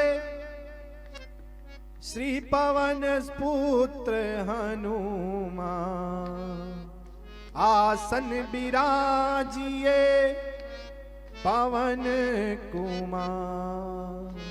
क्या कहते थे? आइए विराजिए श्री पवन कुमार, आसन ग्रहण करिए श्री पवन कुमार। और एक आसन अपने पास में, व्यासपीठ के पास में रखते थे। अलग अलग वक्ताओं की अलग अलग पहचान होती है। कोई आसन रखता है, कोई पुस्तकें रखता है, कोई अपने इष्ट की छवि रखता है, और हमारे जैसा अक्खर हो तो चमीठा भी साथ में लेकर के आ जाता है। तो ये वक्ताओं की अलग अलग पहचान है। ये चमीठा तो हमारे गुरुजी का दिया हुआ है। हमारे एक बड़ा रखते थे पहले, अभी एक भक्त ने बहुत सुंदर ऐसा छोटा बना दिया, ऐसा साथ में कथाओं में भी ले जाते हैं। तो ऐसा व्यास जी की सुंदर आदत थी। तो कथा के लिए गए और कथा प्रारंभ करी और कहा कि आइए विराजिए श्री पवन कुमार, आसन विराजिए मांजनी के लाल। हनुमान जी को बैठने के लिए निवेदन किया। कथा का 1 दिन बीता, 2 दिन बीता, तीसरा दिन बीता, तो एक और ऐसा ही कोई बदमाश व्यक्ति रहा होगा, अब नाम तो यहां ले नहीं सकते। एक था हमारा डूंगरपुर का प्यारा राम गोपाल। कौन था? डूंगरपुर का प्यारा राम गोपाल। आजकल यहीं रह रहा है मुरला गणेश में, वृद्धाश्रम के आसपास में कहीं मकान बना के रह रहा है। तो ऐसा भंडारिया का रहने वाला ऐसा प्यारा राम गोपाल, कलयुग का चतुर व्यक्ति, उसने सोचा कि क्यों ना व्यास जी की परीक्षा ली जाए। आजकल सनातन के संतों की सब परीक्षा ही लेने के अंदर जुटे हुए, सब नीचा ही दिखाने के अंदर जुटे हुए। तो उस समय भी ऐसी आन आई। व्यास जी जब गए और उन्होंने आह्वान किया कि आइए बिराजिए, आसन बिराजिए श्री पवन कुमार, तो वो बीच कथा में नालायक खड़ा हो गया और व्यास जी को कहने लगा कि व्यास जी आप एक दिन, 2 दिन, 3 दिन से बता रहे हैं कि आइए बिराजिए, आसन बिराजिए श्री पवन कुमार, तो क्या हनुमान जी सच में कथा में आते हैं क्या कहा? क्या हनुमान जी सच में कथा में आते हैं क्या?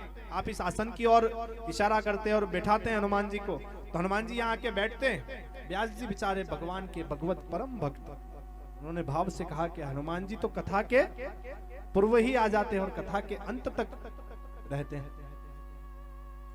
चौही प्यारे राम गोपाल ने तुरंत कहा कि इसका हम कैसे माने, आप प्रमाण हाजिर करो, कहीं आप पाखंड फैलाते हो, अंधविश्वास फैला रहे हो, प्रमाण बताइए। बोले कैसे बताया जा सकता? तो उसने कहा कि अगर कोई व्यक्ति बैठेगा तो इस आसन का वजन बढ़ेगा। तो व्यास जी ने कहा कि हमारे तो ये पवन पुत्र है, पवन में रहते हैं, तो भले ही पवन से बड़े पर 1 ग्राम 2 ग्राम तो बड़े, 1 ग्राम भी बड़े तो हम माने कि इस पे सच में कोई आकर के बैठता है, वरना तो तुम ठन ठन गोपाल पागल बनाते हो लोगों को। अब जो जनसमूह बैठा हुआ था, आप देखो तमाशा बना, तो इतने दिन प्यारी कथा चल रही थी तब इतना आकर्षण नहीं हुआ, पर जैसे ही तमाशा बनना हुआ तो सभी जनसमूह भी उसके साथ खड़े हो गए कि बिल्कुल सही बात है यार, कहीं पागल तो नहीं बना रहे। कई लोग हमारे यहाँ भी आते तो उनको ऐसा होता है कि यार सच में ऐसा होता है कि ऐसे ही पागल तो नहीं बनाते। तो संतों ने तो शुरू से ही परीक्षा दी। अब उसने कहा कि आज की कथा के बाद आप कल आए तो हम तभी मानेंगे कि हनुमान जी सच में आते हैं कि जब इस आसन का वजन बढ़ेगा, इसको हम उठा के देखें और इसमें 1 ग्राम भी वजन बढ़ेगा तो हम आपकी बात मानेंगे, वरना आप झूठे। व्यास जी ने अपने भगवान पे विश्वास करते हुए, बालाजी के चरणों में विश्वास करते हुए हाँ भर दी। अब उसने शर्त ऐसी रख दी विचित्र कि कहा कि अगर आसन का वजन नहीं बढ़ा तो आज के बाद आप कथा करना छोड़ देंगे और जीवन भर हम सब की गुलामी करोगे। व्यास जी ने भी भाव में आवेश में कहा कि अगर आसन बढ़ गया और हमारे हनुमान जी आए तो तुम जिंदगी भर इनकी सेवा करोगे, चेला बन के रहोगे। अपने इष्ट के ऊपर जब बात आती तो हमें भी विश्वास आ जाता। तो व्यास जी बड़े भोले बोले कोमल हृदय के ऐसा बोल दिया। और कथा के बाद जब घर आए, अब रात्रि हुई तो व्यास जी का मन बड़ा व्याकुल हुआ, आंखों से आंसू नहीं रुकते होंगे। जब सोचे कि अब पता नहीं क्या होगा, क्योंकि कलयुग का मूर्ख व्यक्ति, उसने तो भरी सभा में ललकार दिया, पर व्यास जी चिंता हो गई कि अब कल क्या होगा। कल अगर बालाजी नहीं आए तो हमें इसी जिंदगी भर गुलामी करनी पड़ेगी, जिंदगी भर जो है कथा नहीं कर पाएंगे, हम क्या मुंह दिखाएंगे। भक्तों का, जनमानस का, लोगों का कथाओं से विश्वास उठ जाएगा, कथावाचकों से विश्वास उठ जाएगा, भक्तों का भगवान से विश्वास उठ जाएगा। ये सोच सोच के व्यास जी को पूरी रात नींद नहीं आई, दोनों आंखों में आंसू डगमगाने लगे। व्यास जी पूरी रात करवट बदलते रहे, उनको नींद ना आई, बहुत दुखी, बहुत परेशान होने लगे, चिंतित होने लगे। मन मन में प्रार्थना करे, राखो लाज हमारी, राखो लाज हमारी, राखो लाज हमारी, ओ ठाकुर लाखो लाज हमारी, ओ बलिहारी। राखो लाज हमारी, राखो लाज हमारी।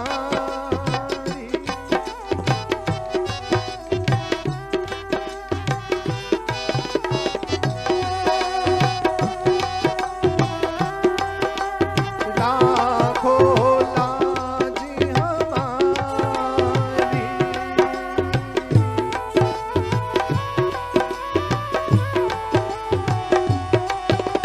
राखो लाज हमारी ओ गिरधारी, राखो लाज हमारी ओ गिरधारी, राखो लाज हमारी ओ राखो लाज हमारी, राखो लाज हमारी, राखो लाज हमारी, राखो लाज हमारी ओ गिरधारी। आंखों में आंसू भरे व्यास जी बालाजी से, ठाकुर जी से प्रार्थना करने लगे कि हे गिरधारी, अब आपको ही हमारी लाज रखनी। और इसी चिंता में दिन सूर्योदय हो गया, पुनः दिन आया, कथा का समय हुआ। और इस दिन, हर दिन तो कुछ लोग आते थे, 100-200 वक्ता सुनने आते थे। उस दिन जब नगर में ऐसी बात फैली तो दूर दूर से तमाशा देखने के लिए लोग आने लगे कि क्या सच में आज व्यास जी की कथा में हनुमान जी आएंगे या फिर आज अंतिम कथा व्यास जी की होगी। तमाशा देखने के लिए जमावड़ा इकट्ठा हो गया। व्यास जी उसी प्रकार से जैसे हर बार कथा में आए वैसे आए, व्यासपीठ का पूजन किया, अर्चन किया और व्यासपीठ ग्रहण करके भगवान का आह्वान, बालाजी सरकार का आह्वान करते हुए कहा कि हे प्रभु बालाजी,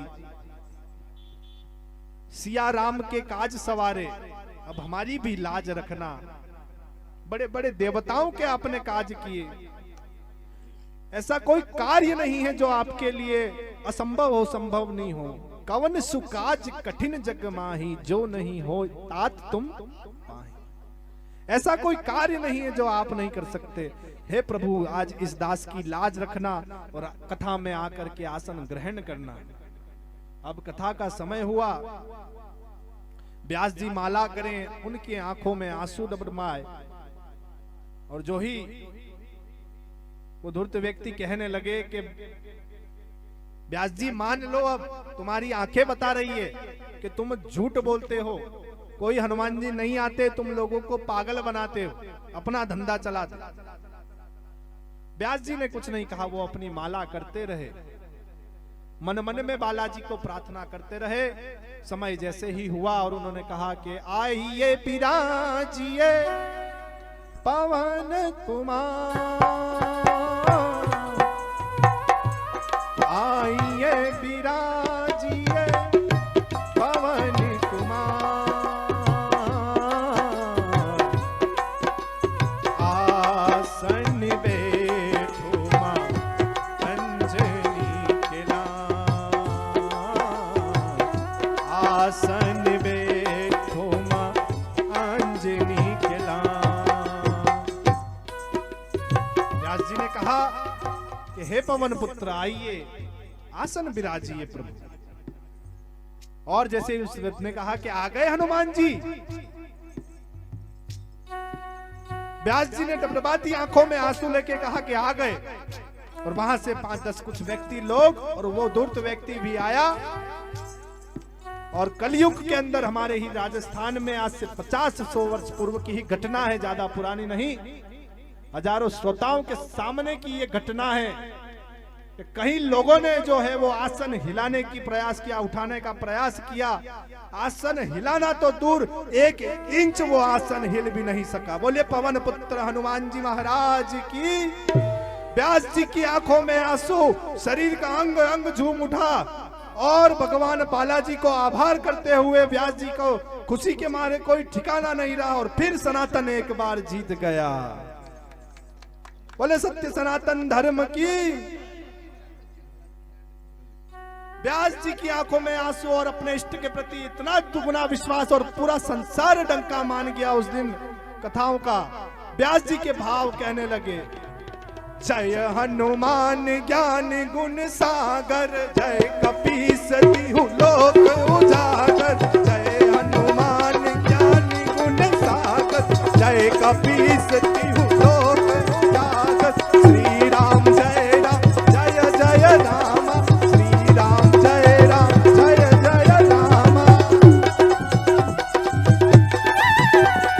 श्री राम जय जय रामा।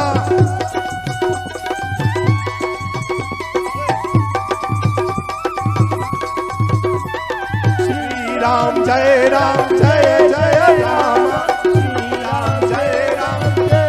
ओ श्री राम जय जय राम। श्री राम जय जय राम।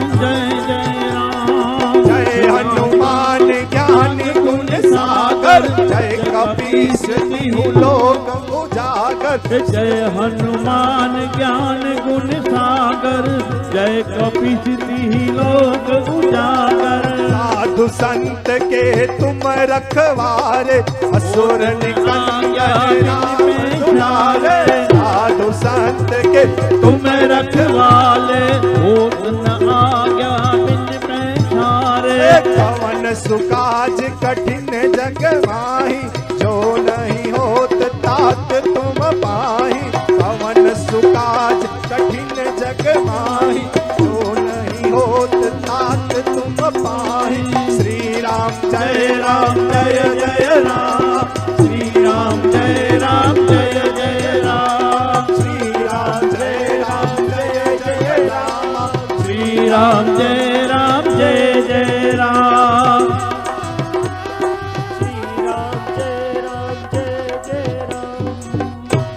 बोले रामचंद्र भगवान की, बालाजी सरकार की। ऐसा कलयुग के अंदर हनुमान जी का प्रताप कि आज भी ये साक्ष्य है कि हनुमान जी महाराज प्रभु श्री राम की गाथा में, कथा से पूर्व आते हैं किसी भी रूप में। जरूरी नहीं कि देव रूप में आए, जरूरी नहीं कि वानर रूप में आए, पता नहीं किस रूप में आ जाएं। अब आपके पड़ोसी को तो आप जानते नहीं हो, पता नहीं किस रूप में बालाजी आकर के तुम्हारे पास बैठ के भी पहरा दे जाए। बोले बालाजी सरकार की।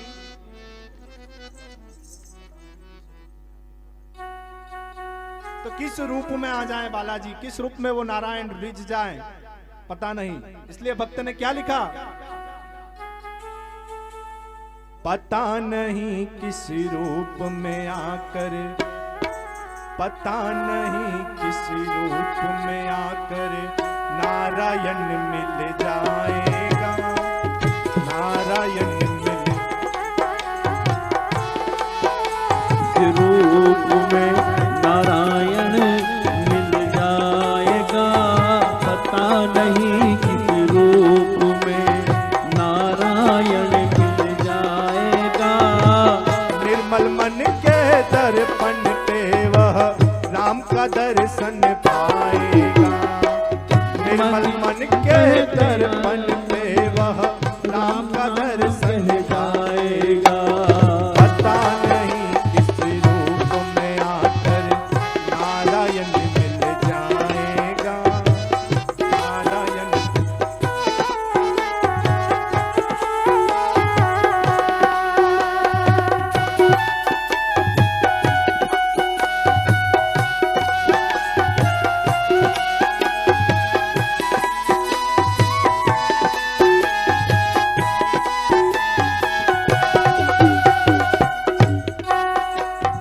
पता नहीं किस रूप में आकर बालाजी मिल जाएंगे।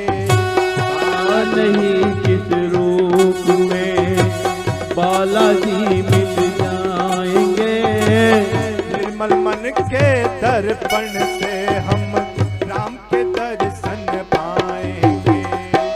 निर्मल मन के दर्पण से हम राम के दर्शन पाएंगे।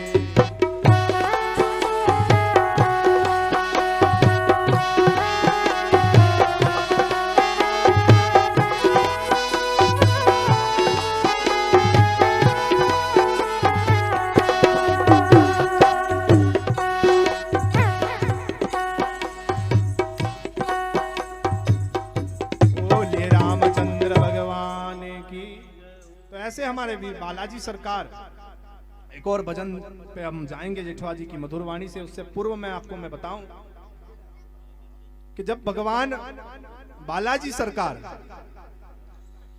संपूर्ण लीला जब राम जी की हो गई और एक बार माता जानकी ने बालाजी को बड़ी अनमोल जो है भेंट दी, अद्भुत मोतियों की माला दी, सभी को उपहार बांट रही थी माता जानकी। तो बालाजी ने देखा, बड़ी ध्यान से उस भेंट को देखा और उसको तोड़ने लगे, टुकड़े करने लगे, एक एक नग उसका छानने लगे। तो पूरे दरबार में सब लोग हैरान हो गए कि माता ने इतनी अद्भुत, इतना कीमती भेंट हनुमान को दिया है और हनुमान जी इसे तोड़ रहे हैं, कुछ ढूंढ से रहे। तो सब लोगों ने हनुमान जी से पूछा कि आप हनुमान जी इसको तोड़ क्यों रहे और इसमें क्या देख रहे हैं सर? तो हनुमान जी ने कहा मैं इसमें प्रभु को देख रहा हूं। तो सबने कहा कि प्रभु इसमें कैसे हो सकते, इस भेंट में प्रभु नहीं। तो हनुमान जी ने वो माला अपने से दूर कर दी और भक्त की भावना देखी है, कैसी भक्ति बालाजी की। बालाजी ने कहा कि औरों के लिए, तुम्हारे लिए भेंट बड़ी कीमती होगी, पर जिसमें मेरे राम नहीं, ऐसी भेंट मेरे लिए कोई मायने नहीं रखती। बोले हनुमान जी महाराज की। और वो भेंट जो है हनुमान जी ने स्वीकार नहीं करी, अपने से दूर करी। तो किसी ने कहा कि हनुमान जी ये शरीर है, इसमें भी कहां प्रभु है? आपका जो शरीर है, आपका जो मन है,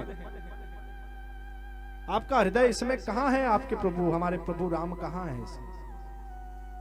तो उस समय संतों के मुख से हमने सुना कि छवि के अनुसार जो विग्रह पड़ा कि बालाजी ने जब अपना सीना चीरा तो उसमें भी हमारी माता जानकी और प्रभु श्री राम विराजित मिले। बोले पवन पुत्र हनुमान की जय हो। ऐसे हमारे बालाजी महाराज, तो आई ऐसे हमारे पवन सुत हनुमान और हमारे सभी म्यूजिशियन कलाकारों, जेठवा जी की पूरी टीम के लिए एक बार जोरदार ताली बजा दीजिए। इतना प्यारा भजन सुनाया।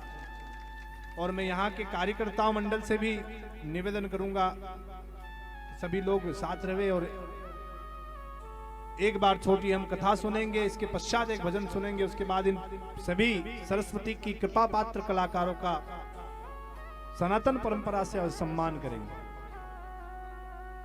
हनुमान चालीसा कौन कौन लोग पढ़ते हैं घर में? अपने घरों में हनुमान चालीसा पढ़ते हो?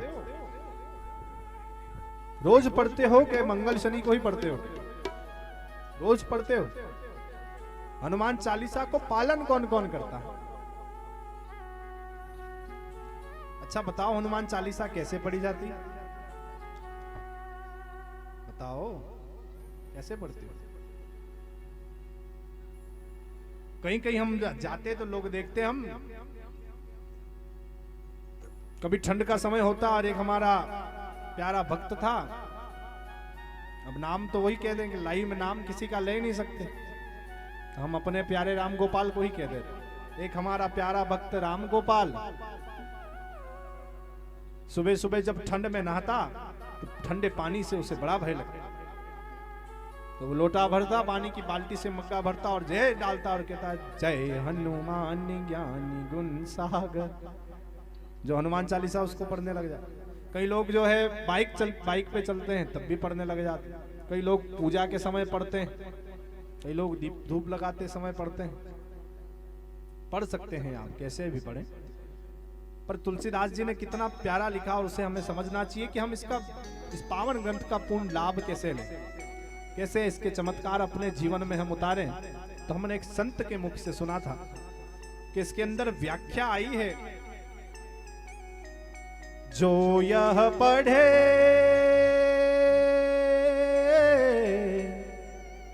जो यह पढ़े हनुमानी चालीसा, जो यह पढ़े हनुमानी चालीसा, होय सीधी साखी गौरी सा।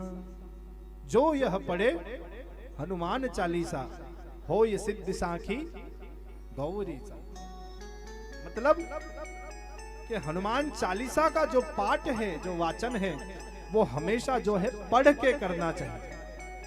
जहां भी आप बैठे हो, जहां भी आप विराजित हो, आपके सामने पुस्तक होनी चाहिए और पुस्तक को जो है नतमस्तक करके आप पुस्तक में देख करके उसका पाठ करेंगे, तब आपको इसका पूर्ण लाभ निश्चित मिलेगा। क्योंकि तुलसीदास जी ने यह नहीं लिखा कि जो यह गाए हनुमान चालीसा, जो यह रटे हनुमान चालीसा। तुलसीदास जी ने कितना प्यारा लिखा कि जो यह पढ़े हनुमान चालीसा, हो ये सिद्ध साखी गौरी सा। कि उसके कार्य, उसके जीवन में सिद्धि होगी, उसके कार्य सफल होंगे। इसके साक्षी कौन है? स्वयं महादेव जी उसके साक्षी हो। साक्षी गौरी सा, स्वयं महादेव साक्षी इस बात। तो हमेशा पुस्तक के साथ में हनुमान चालीसा पढ़े। हमारे जीवन का निज अनुभव है। इस पावन ग्रंथ में इतनी शक्ति है भाइयों और बहनों, कि इसकी लिखी एक एक चौपाई सत्य है, अटल सत्य है। आज के युग में अनेकों अनेक संस्थाओं ने शोध करी, तब जाके पृथ्वी से सूर्य की दूरी नापी और बताई। पर हमारे सनातन के संतों की इतनी बड़ी श्रेष्ठता, इतनी महानता, कि आज से इतने अनेकों अनेक वर्ष पूर्व ही तुलसीदास जी महाराज ने लिखा, जुगे सहस्त्र जो जनी पर भानु, जुगे सहस्त्र जो जने पर भानु, लीलो ताहि मधुर फल जानो। एक युग सहस्त्र दूर भगवान सूर्य की जो है दूरी बताई, और हमारे बालाजी ऐसे श्रेष्ठ के ऐसे चमचमाट सूर्य भगवान, जिनके तेज से जो है का जब उनका तेज ऐसा पड़ता तो पूरी सृष्टि के अंदर जो है ताप बढ़ता, ऐसे सूर्य को फल समझ कर करके उस समय उन्होंने ग्रहण कर लिया। तो जब ना नासा थी, ना कोई शोध थी, ना कोई संस्थान थी, तब हमारे संतों ने जो है दूरी नाप ली थी। तो इस ग्रंथ में इतनी सच्चाई है। आजकल हम जहां जाते हैं वहां पे लोग जो है रविवार को जब गादी लगाते, दरबार लगाते, तब भी सबसे ज्यादा लोग परेशान होते हैं कि हमारे घर पे महाराज जी नकारात्मक ऊर्जा है। कोई भी हम कार्य करे, पूजन करे, पाठ करे, मन नहीं लगता, ना व्यापार में मन लग रहा, ना नौकरी में लग रहा, बड़ा जो है नेगेटिव फील होता है। ऐसा लगता है किसी ने कुछ क्रिया कर दी, किसी ने नजर लगा दी, कोई करतूत कर दी। जब आपको ऐसा लगे तो हनुमान चालीसा में कितना सुंदर बताया कि इसका क्या उपाय। तो आप सभी से हम विनती करेंगे कि आपके घरों में आप श्री रघुनाथ जी को स्थान दे दीजिए। किनको स्थान दीजिए? भगवान राघव जी को सभी आप स्थान दीजिए। भगवान राघव की सेवा करिए। माँ सीता जानकी राघव की सेवा करें। अब आप पूछेंगे इससे क्या होगा, इससे कैसे नकारात्मकता दूर होगी? तो कितना प्यारा लिखा है, राम दुआरे तुम रखवारे,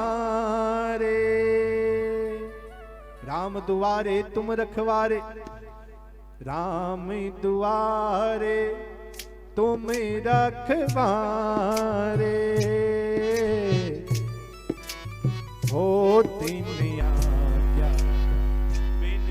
राम द्वारे तुम रखवारे, जहां जहां राम जी का द्वार है, जहां जहां राम जी का स्थान है और उसका द्वार है, तो राम द्वारे तुम रखवारे, वहां वहां की रक्षा हनुमान जी करते हैं। और ऐसा हमारा ही नहीं, लाखों भक्तों का ऐसा अनुभव है, जहां जहां रघुनाथ जी विराजमान होते हैं, उस घर के स्वयं हनुमान जी रक्षा करते हैं। हनुमान चालीसा में यह भी लिखा है कि भूत पिशाच निकट नहीं आवे, महावीर जब नाम सुना। भूत पिशाच निकट नहीं आवे, महावीर जब नाम सुना। भूत पिशाच यानी प्रेत, नकारात्मकता। हमारी भाषा में भूत प्रेत, विज्ञान की भाषा में नेगेटिव एनर्जी, सोल कुछ भी कह ले, इसका दुष्प्रभाव हम झेलते हैं। एक बहुत सत्य घटना हम आपको बता रहे हैं, बड़े ध्यान से सुनिएगा आप सभी लोग। इस चौपाई के अंदर कितना ताकत है, इसका साक्षात चमत्कार हमने अनुभव अपने निज जीवन में किया। आज तो शिवाजी नगर में हमारा धाम है श्री ओम कल्याण गाथुर, जहां प्रत्येक रविवार का दरबार रहता है। परंपरागत अनुसार 6 वर्षों से ये परंपरा चल रही है। हमारी अभी अवस्था है कुछ 23 वर्ष, तो 23वां चल रहा 22 में। और ठाकुर जी की कृपा से हम लगभग 14-15 वर्ष की आयु में थे, तब से ही गुरुदेव भगवान के चरणों से जुड़े हुए हमारी गुरु गादी श्री काली कल्याण धाम बरदा परम पूज्य ब्रह्मलीन महंत श्री भीम सिंह जी चौहान, जिन्होंने इस वागड़ के क्षेत्र में बरदा धाम सबने नाम सुना होगा, वागड़ में जन जन तक कलाजी का नाम और आस्था जिसने पहुंचाया वो परम पूज्य गुरुदेव भगवान महंत भीम सिंह जी चौहान। ऐसे संतों के हम ऐसे मित्रों के हम शिष्य।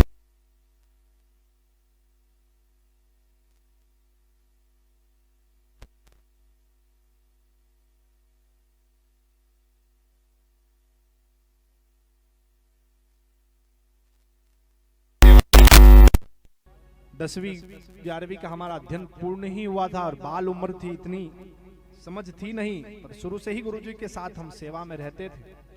और उस वक्त जो है अष्टमी का दरबार रहता था, क्योंकि कलाजी राठौड़ का अष्टमी भी जो है पावन दिन, 15 दिन में एक बार उज्याली आठम का दरबार रहता था। 14-15 वर्ष की हमारी अवस्था थी। अब नया नया दरबार शुरू हुआ था ठाकुर जी की प्रेरणा से। बिल्कुल सत्य घटना बता रहे हैं, इस चौपाई में कितना ताकत है, आप लोग इसको अजमा के देखिएगा। तो 14-15 वर्ष की हमारी अवस्था थी और यहाँ पे हमारे एक बहुत प्यारे सेवक है। अभी जो नए सेवक जुड़े वो तो नहीं जानते इस बारे में, और हमारे एक बहुत पुराने सेवक है भाई हमारे विशाल सिंह राठौड़, यही पंडाल में होंगे, सेवा में होंगे।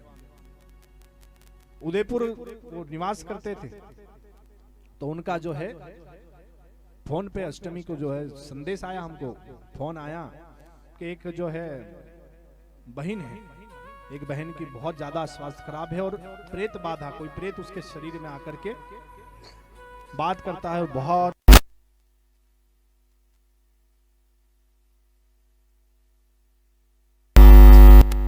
बड़े परेशान और कुंवारी कर गया।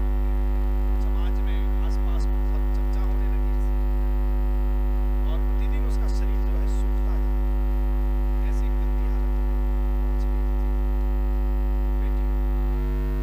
और उसको एक मस्जिद के अंदर रखा गया, कोई स्थान था, किसी पीर का कोई स्थान था, वहां पे वो कई दिनों से। उस दिन का तो हमने दरबार पूर्ण किया और हमारा किसी कारणवश उदयपुर जाना हुआ। तो हमने जब देखा तो बड़ी दयनीय स्थिति। ऐसे तो हम किसी अन्य मजहब के स्थान जाते नहीं, पर उसके घर वालों ने बहुत रो करके विनती करी कि वो वहां सांखलों से बंद है गुरुजी। ऐसे उसके दोनों हाथ पे सांखल बांध के बंद कर रखा और बड़ी यातना में बैठी। हमसे रहा नहीं गया, हम गए, देखा तो बड़ी दुर्दशा में रहे। हमने इसको कहा, भावेश में कह दिया, हमें ठाकुर जी पे विश्वास, आप इसको अष्टमी के दरबार में ले आओ, हमें विश्वास है कि हमारे इष्ट कृपा कर दे, क्योंकि हमारी तो कोई महिमा नहीं, महिमा है ठाकुर जी श्री कलाजी महाराज की, उनके गुरुदेव श्री भैरव बाबा और उनके इष्ट श्री हनुमान जी। तो हमने उनके बदौलत मालिक श्री के भरोसे कह दिया। अगली आठम आई और वो उस बेटी को लेकर के आए। तो उस वक्त बड़ा घर में ही स्थान था, हाउसिंग बोर्ड का मकान था, आज भी वही है स्थान, पर आज जो है परिसर धाम का बढ़ गया, नीचे हमारा निवास है, ऊपर ठाकुर जी का स्थान है। पर उस समय 10 बाय 10 का एक कमरा हुआ करता, तो उसमें जो हमारा पलंग वगैरह शयन कक्ष था, तो वहां से जो है उसको उस दिन हटाना पड़ता था और फिर जो 5 से 10 लोग व्यक्ति अंदर बैठ पाते थे केवल उस समय के अंदर, और बाकी लोग जो है बाहर खड़े रहते थे। पर आज ठाकुर जी की ऐसी कृपा है कि हमारे वहां 500 लोग भी आ जाए तो बैठाने की कोई कमी नहीं। ये ठाकुर जी का, कलाजी महाराज का प्रत्यक्ष प्रमाण। तो उस कक्ष था, उसको वहां पे 5 जने 7 जने उसको पकड़ के लाए, उस बेटी को। वो किसी को माने ना, उसके शरीर में जो प्रेत बाधा है और बड़ा उपद्रव करे। उसको देख करके उसकी ऐसी अवस्था थी कि जितने भी उस कक्ष में भक्त मौजूद थे, बाहर भक्त मौजूद थे, सबने जो है कक्ष खाली कर दिया डर के मारे।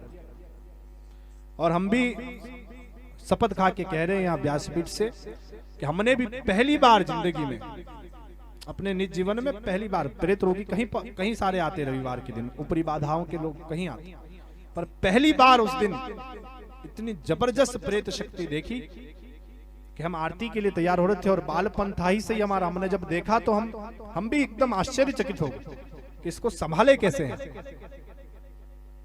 देखते ही हम भी सब चौकित हो गए, सेवक भी सब जो है सेवा में, उसको कोई इधर से पकड़े उधर से पकड़े, और वो इतना कमजोर शरीर होने के बाद भी 5-5 जो है युवाओं को फेंक दे, ऐसी शक्ति उसके अंदर, और बड़ी परेशान।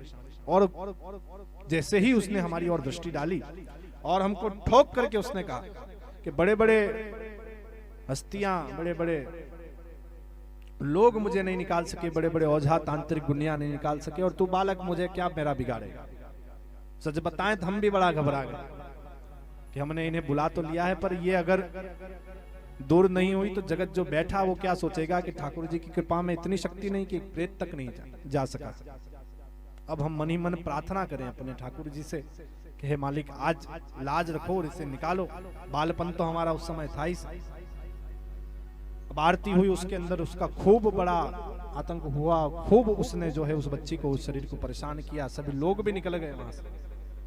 हम बड़ा घबराए, हम बहुत प्रार्थना करें, जो गुरुजी ने विधान बताया था वो सब विधान हम करें, मंत्र करें, आग बंद करें, ठाकुर जी से प्रार्थना करें, अभिमंत्रित जल उस पे डालें, पर ज्यों के त्यों स्थिति रही। हमने कई बार ऐसे रोगी देखे जो धाम पे आते और जल मात्र से, धागे मात्र से वो शांत हो जाते, और प्रथम बार ऐसी परीक्षा का समय आया कि जीवन में सीख का भी समय आया कि अपने इष्ट पे हमेशा विश्वास रखें। थोड़ी सी अगर आपदा आ जाती है आप और हम घबरा उठते हैं। कई बार तो कई लोग तो इतने घबरा जाते, कह देते हैं कि अब तो हमारा भगवान से विश्वास ही उठ गया। पर ऐसे परीक्षा के समय में जो व्यक्ति अपने इष्ट पे प्रबल विश्वास रखता है, ये हमारा निज अनुभव है कि उसके इष्ट कभी उसकी नाक कटने नहीं देते हैं। अब जब देखा हमने और इतना तमाशा होने लगा तो हमें भी बड़ा सा अजीब लगा कि कहीं लोग चर्चा ना करे कि यार इसे आराम नहीं पड़ रहा, कि घर वाले भी परेशान, हम भी देख के हैरान हैं। अब हमने अंतिम विनती करी और प्रार्थना करी ठाकुर श्री कलाजी महाराज से, और यह गुरुजी की जो ये हमें जो सीख थी, हमने हनुमान जी महाराज का स्मरण किया, क्योंकि ठाकुर जी के इष्ट देव हनुमान जी, हमको जो गुरुजी ने विधान बताया उस पे हम चले, और हनुमान चालीसा का हमने ध्यान किया, और इसी चौपाई का कि भूत पिशाच निकट नहीं आवे,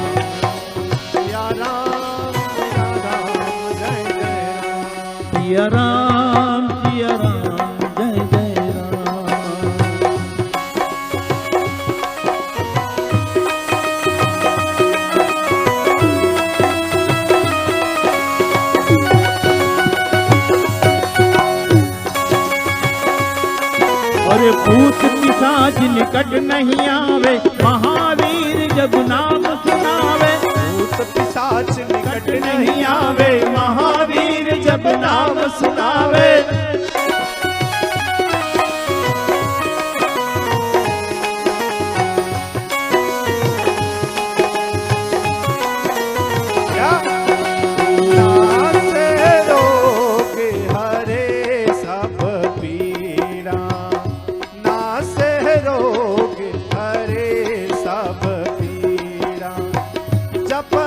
निरंतर हनुमान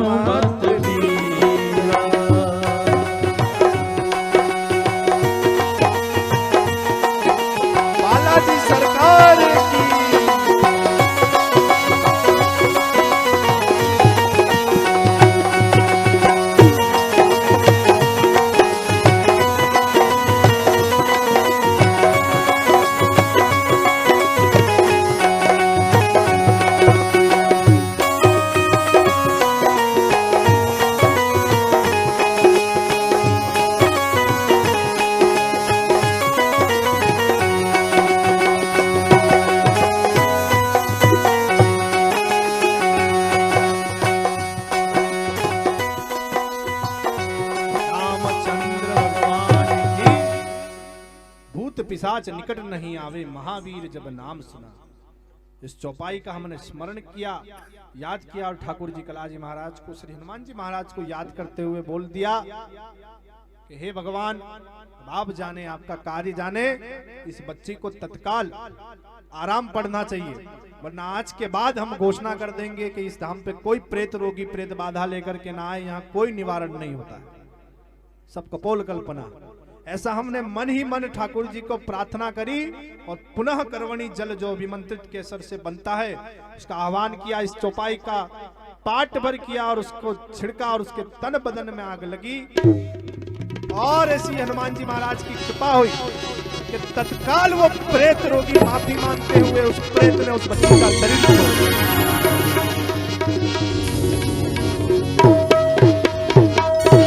बोले हनुमान जी महाराज की। तब हमें गुरुदेव भगवान का ये वचन याद आया, इस चौपाई के अंदर कितनी शक्ति। ये ऐसे ही नहीं लिख दिया, एक एक शब्द इस हनुमान चालीसा का, एक एक चौपाई इसकी जो है सत्य है, ये हमारा निज अनुभव। और आज भी जो भाई भी यहाँ खड़े हैं विशाल सिंह, आज भी उस बच्ची को उस दिन है कि कई स्थानों पे, कई मजहबों के स्थानों पे उसको लेके गए, एक एक महीना रखा हुआ था, कोई आराम नहीं था, एक पेशी मात्र रविवार की और एक बार जल करवणी के सेवन से वो प्रेत शांत हो गया। और उस दिन का आज का दिन है कि कभी उसके शरीर पे कोई बाधा नहीं टली। जो प्रेत कहता था ललकार के कि इस बच्ची का मैं विवाह नहीं होने दूंगा, ऐसा शरीर में आके बोलता था, तो उस बच्ची का विवाह आज एक बहुत बढ़िया जगह पे 1 वर्ष पूर्व हुआ और उसके भी आज एक लड़का हुआ। अभी कुछ ही दिन पहले समाचार फोन पे मिला। ये साक्ष्य यहाँ खड़े हुए इस घटना को देखने वाले, अगर हम गलत कहे तो जो है ये व्यासपीठ साक्षी है, यही लेकर के आए थे ना। अभी आज जो है कुछ ही दिन पहले उसका एक लड़का हुआ, स्वस्थ बिल्कुल। तो ऐसी कलयुग के अंदर हनुमान चालीसा की महिमा है। तो आप सब नित्य हनुमान चालीसा पढ़ें, अपने घर में राघव जी को स्थान दें, तो बालाजी आपके भी जीवन में रक्षा करेंगे।